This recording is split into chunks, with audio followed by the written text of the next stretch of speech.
गुरुग्राम की एक शांत सी रात, लेकिन इस रात फोन की घंटी बार बार बज रही थी। फोन उठाते ही दूसरी तरफ से गालियां नहीं, सीधा मौत का डर था। शिकायतकर्ता और उसके भाई को रात 8 बजे से लेकर 1 बजे तक लगातार जान से मारने की धमकियां दी जा रही थी। डर के मारे फोन उठाना बंद कर दिया गया, लेकिन धमकियां यहीं नहीं रुकी। अगली ही रात एक काले रंग की गाड़ी गांव कादरपुर में आकर रुकी और फिर घर के बाहर हवा में चली गोलियां। 8 से 10 राउंड हुई फायरिंग और जाते जाते एक आखिरी चेतावनी, आज तो बच गए, आगे नहीं बच पाओगे। सूचना मिलते ही सेक्टर 65 थाना पुलिस मौके पर पहुंची।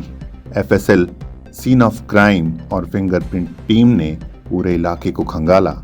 जांच आगे बढ़ी और 30 जनवरी को क्राइम यूनिट सेक्टर 40 ने तीनों आरोपियों को गिरफ्तार कर लिया। पुलिस पूछताछ में पुराने झगड़े की रंजिश सामने आई। इस मामले में कल शाम करीब 8 बजे के आसपास में भौंसी पुलिस स्टेशन के एरिया में टोल टैक्स पर गोली चलने की सूचना गुरुग्राम पुलिस को मिली थी। तो सूचना मिलते ही गुरुग्राम पुलिस की अलग अलग टीम एक्टिव हो गई थी। इसमें तुरंत ही एफआईआर रजिस्टर की गई थी पुलिस के द्वारा और घटना के मात्र 6 घंटे के अंदर इस घटना को अंजाम देने वाले तीनों ही एक्यूज को पुलिस के द्वारा गिरफ्तार कर लिया गया था। ये जो तीनों ही एक्यूज हैं ये कादरपुर गांव के रहने वाले हैं, जिनकी पहचान विनय, पवन और जो तीसरा जो एक्यूज है ये बॉबी के रूप में हुई है। ये तीनों ही युवक है, ये 25 से 27 साल के बीच में इनकी उम्र है। तीनों ही एक्यूज के खिलाफ 3-3, 4-4 केसेज अलग अलग सेक्शंस के मारपीट, अटेम्प्ट टू मर्डर और आर्म्स एक्ट से संबंधित धाराओं में अलग अलग जगह पर रजिस्टर्ड पुलिस पाए गए हैं। फिलहाल पुलिस के द्वारा तीनों एक्यूज को अरेस्ट कर लिया गया है। इंटेरोगेशन के दौरान ऐसा मालूम हुआ है कि कल टोल टैक्स पर गाड़ी चलाने के दौरान में टोल कर्मियों द्वारा टोल मांगा गया और इसी तहस में आकर इनके द्वारा वहां गोली चला दी गई। आरोपियों से एक डीप इंटरोगेशन पुलिस के द्वारा की गई है। इसमें ऐसा भी सामने आया है कि इन एक्यूज के द्वारा कल भौंसी और सेक्टर 65 के एरिया में गोली चलाने की एक इंसिडेंट किया गया था। पुलिस के द्वारा आरोपियों को अरेस्ट किया गया है। इनको कोर्ट में प्रोड्यूस करके पुलिस रिमांड पे लिया जाएगा और जो गाड़ी इनके द्वारा प्रयोग की थी उसको रिकवरी के लिए पुलिस के द्वारा प्रयास किए जाएंगे।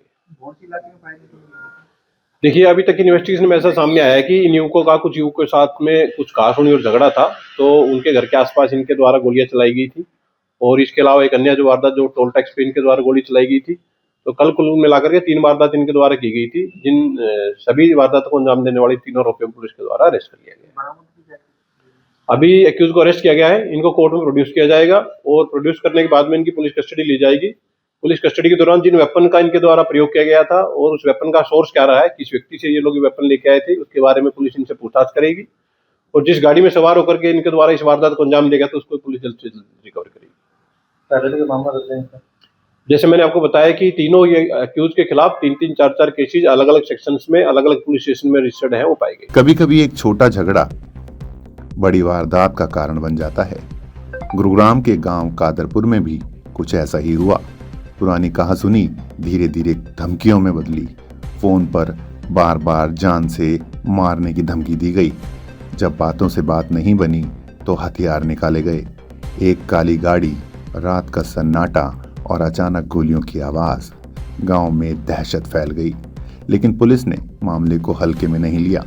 सेक्टर 65 थाना पुलिस ने तुरंत जांच शुरू कर दी और फिर क्राइम ब्रांच सेक्टर 40 ने तीनों आरोपियों विनय, बॉबी और पवन को गिरफ्तार कर लिया। पूछताछ में साफ हुआ कि यह वारदात पुरानी रंजिश का नतीजा थी। अब पुलिस हर कड़ी को जोड़ रही है, कानून अपना काम कर रहा है। पूछताछ में बड़ा खुलासा ये भी हुआ कि आरोपी पहले भी गुरुग्राम में 3 अन्य जगहों पर फायरिंग की वारदात को अंजाम दे चुके थे। 2 दिन और 4 अलग अलग जगहों पर मौत की नीयत से चलाई गई गोलियां। गुरुग्राम में जनवरी की यह तारीखें कानून व्यवस्था के लिए बड़ी चुनौती बन गई। पुलिसिया पूछताछ में जो आरोपियों की सच्चाई सामने आई है वो काफी चौंकाने वाली है। 29 जनवरी 2026 घामड़ूस टोल प्लाजा, जब टोल कर्मचारियों ने टोल टैक्स देने को कहा तो बहस नहीं, सीधे गोलियां चलाई गई। इसके बाद गांव झील की ढाणी कादरपुर पुराने झगड़े की रंजिश में एक व्यक्ति पर हत्या की नीयत से फायरिंग की गई। इन दोनों वारदातों को लेकर पुलिस थाना भौंडसी गुरुग्राम में 2 अलग अलग मामले दर्ज किए गए। लेकिन ये सिलसिला यहीं नहीं रुका। उसी दिन रात करीब 8:50 गांव कादरपुर में रोहित के घर को निशाना बनाया गया। मकसद साफ था, डर फैलाना नहीं बल्कि जान लेना। इस वारदात पर पुलिस थाना सेक्टर 65 गुरुग्राम में एक और मुकदमा दर्ज किया गया। पुलिस जांच में खुलासा हुआ कि आरोपियों ने सिर्फ 2 दिन 28 और 29 जनवरी के भीतर गुरुग्राम में हत्या के नियत से 4 फायरिंग की वारदातों को अंजाम दिया। लगातार हो रही इन घटनाओं के बाद पुलिस ने सख्त कार्रवाई की है और तीनों को गिरफ्तार कर लिया है। बदमाशों में खाकी का कितना खौफ है, इसकी बानगी साबित करती है वारदात कोई पहली नहीं है। इससे पहले भी बदमाश कानून के नियमों को ताक पर रखते हुए कई वारदातों को अंजाम देते आए हैं। बहरहाल तीनों आरोपी पुलिस रिमांड पर हैं और पुलिसिया पूछताछ जारी है।